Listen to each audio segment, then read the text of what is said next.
I like to say, I talk about solo sleeping, sleep independence, because that's really what it is. But the goal of all sleep training is getting your kid comfortable falling asleep by themselves, which that's all it is, as it's the simplest term is.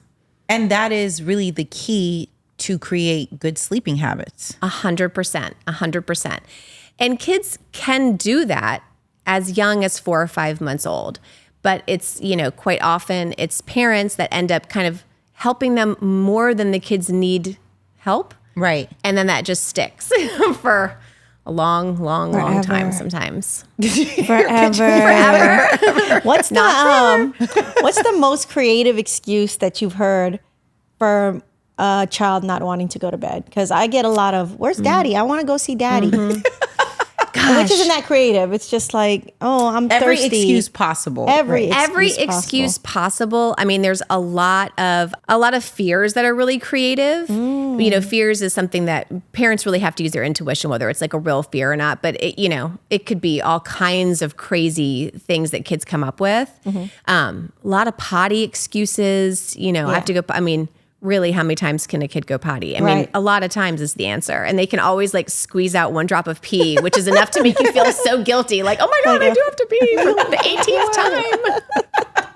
time. When is it too late to start sleep training, if that's even possible? Never. And I'll tell you why, because being able to fall asleep is so important. I mean, it's a life skill. It's a life skill. So, I've worked with families who have 10-year-olds who have gotten used to co-sleeping and are still co-sleeping. And parents are thinking, how do we get them, because now they're invited to slumber parties or want to go to summer camp, but don't have the skills to sleep by themselves. So it's never too late. What's the difference between sleep training or, coaching a family with a 10-year-old versus a 2.5 or 3-year-old?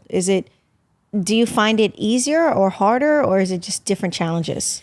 It's just different. It's just different with, like, you've probably seen with your kids in different ages. It's like same kid, just different, know?